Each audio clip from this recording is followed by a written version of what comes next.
नक्नी mic हो बेमा मासा मासा सासा फुक नक्ली लिपचुना लिपचुना दिने कार्यक्रम सोच्नु वम्बा ट्वा चाहिँ नाजा ठाउँ सुतेथली बाबु चाहिँ आओ वम्बा ट्वा पाबा आयो छ धनीको खनेका कला संस्कृति नाप्ना प कलाकार हैन धनी खनेका ठुली कलाकार त खन खन जी ठुली कलाकार त खन बहुमस्तन कलाकार म्यामस्तन कलाकार मापिन कलाकार चिचिरिपी मस्तन कलाकार अब ठुली कलाकार टान्नु जुलस न तस्को नेतालको जिता चाहिँ कापे मान्छन् नकिन सुना छुट्टै बिर्नु का सुई जाजी तो आलु टे बिका तो लसुन जो जाजी गर्नु तो फरमुई जाजी का आलु कौन आलु प्रचारला होला वास्तव में आलु रह्यो चीज गुलसिना फाइदा नै यही गुलसिना बेफाइदा नै यही छमा हाँस्य व्यङ्गकार स्वर्गीय भैरव भैरवलाई छ आलु विशेष हो निबन्ध छुटाउ भगवान आउँदो साहब आलु रह्यो पिडालु सकी पिडालिया छिमा छोरा हो तो आलु रह्यो हामी सुना पनि मिलेजो आलु तामा आलु काउली आलु बन्दा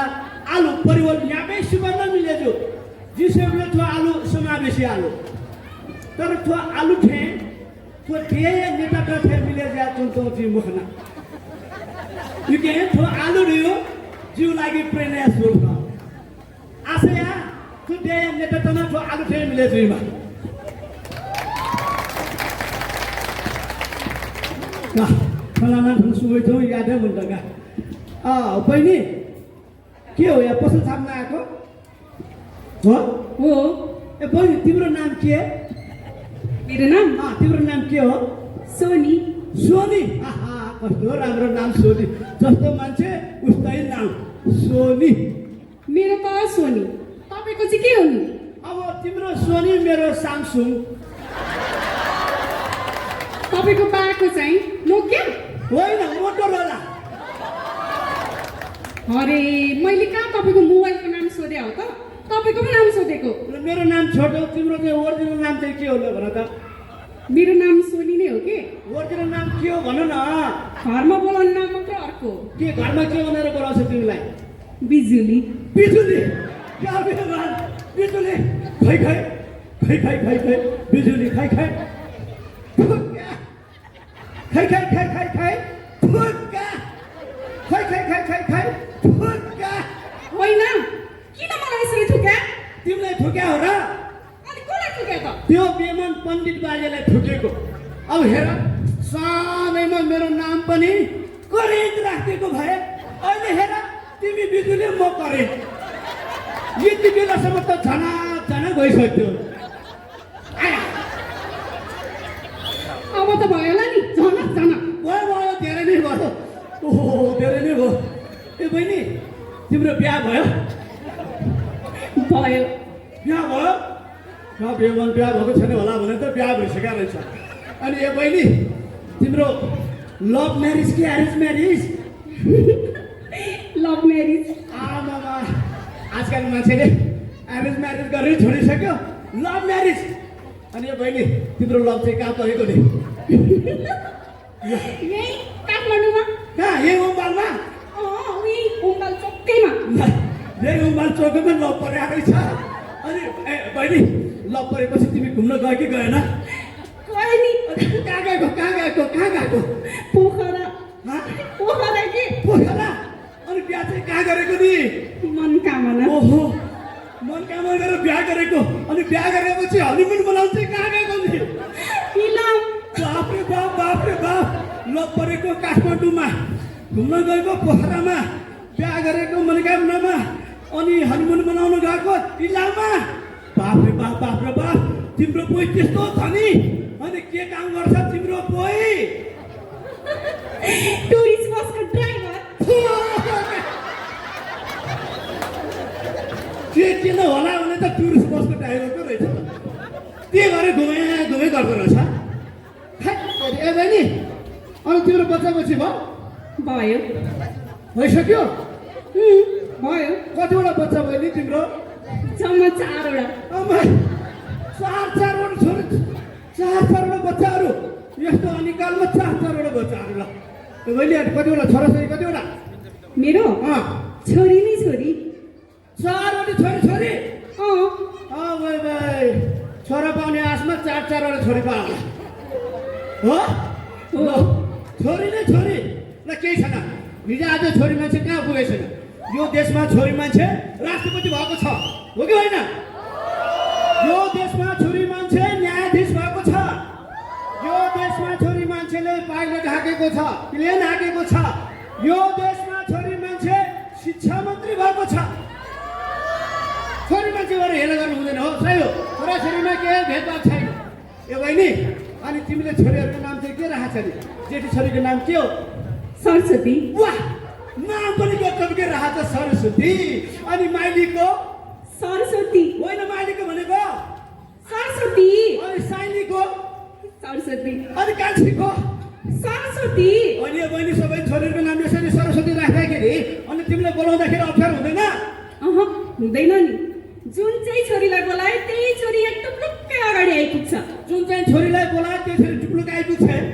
अनि जसलाई बोलाएको हो त्यो छोरीलाई नै बोलाएको हो भनेर त्यो छोरी चाहिँ कसरी थाहा पाउँछ नि लौ थर त फरक फरक छ नि कासिया त बर्बाद बर्बाद कराइ रहेछ त यो बहिनी कराइ रहेछ अनि दाइ तपाईँको बिहे भयो मेरो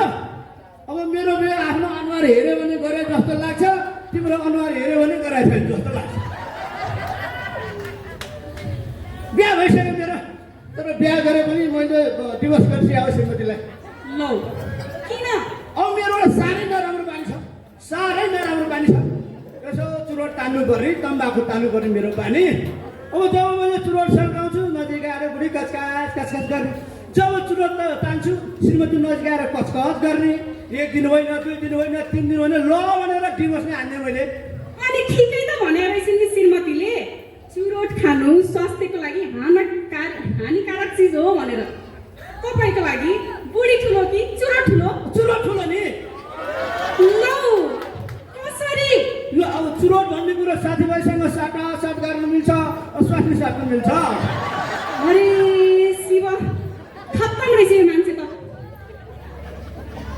अनि यस्तो मान्छेको त गर्लफ्रेन्ड त पक्कै होला छ गर्लफ्रेन्ड छ गर्लफ्रेन्ड छ के हो नि गर्लफ्रेन्डको नाम गर्लफ्रेन्डको नाम माया ओहो कति राम्रो नाम अनि कहाँ सिक्ने अहिले मेरो दाया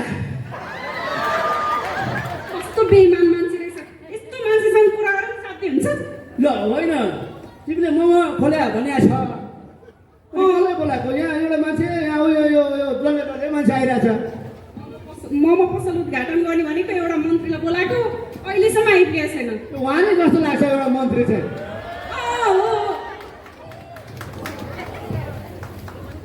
ए ल ताली बजाइदिउँ त मन्त्रीज्यू आउनु भएको छ ओ मन्त्रीज्यू नमस्कार माइकमा बोल्नु न नमस्कार है नमस्कार नमस्कार अलि ठुलो स्वरले बोल्नु न हस् हस् मन्त्रीज्यू नमस्कार नमस्कार नमस्कार अनि तपाईँ मन्त्री नै हो यसरी यहाँ बोल्नु हो मन्त्री नै हो पक्का हो अनि तपाईँले चाहिँ त्यो मरु टोलमा भारी बोकिरहेको देखेको थिएँ मैले हो म पहिला मरुटोलमा भारी गएको थिएँ अनि एक दिन पार्टीको अध्यक्षलाई बोकिरहेको थिएँ मलाई त फ्याटे मन्त्री बनाइदियो यस्तो देशको मन्त्री भएपछि देश कहाँ उँभो लाग्छ ए अब मोमो खाएर उद्घाटन गर्ने कि ल अब मोमो बसेर उद्घाटन गरौँ नि त अब तपाईँले ल ताली बोलाइदिनु होला भनेर मोमो खाएको छु यहाँ मिठो मोमो रहेछ होइन यो कति मिठो मोमो बनाएको बफ मोमो हो यो होइन कि चिकन मोमो हो त होइन कि कति मिठो यो मटन हो त मटन मोमो होइन होइन यो के को मोमो त त्यसले कुकुरको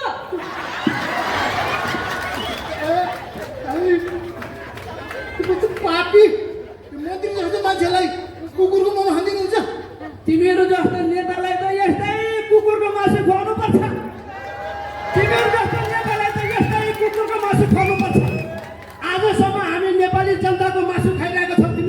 तिमीहरू जस्तो नेतालाई त यस्तै कुकुरको मासु खुवाउनु पर्छ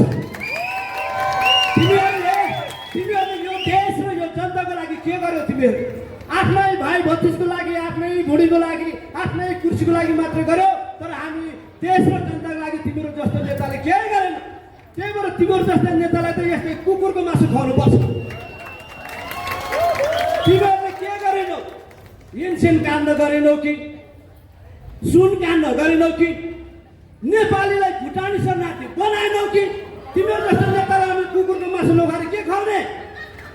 नेता भनेको कस्तो हुनुपर्छ थाहा छ आफ्नो ठाउँको माया गर्ने आफ्नो ठाउँको विकास गर्ने त्यस्तो हुन्छ नेता 23 वडाको विकास गर्ने को मचराजा महलको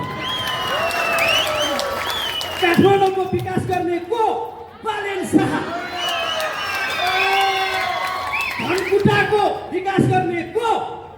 गोपाल हमार नेता भनेको यस्तो हुनुपर्छ अनि तिम्रो जस्तालाई यस्तो कुकुरको मासु लगाएर के खाऊ एमान माफ पाऊ हजुर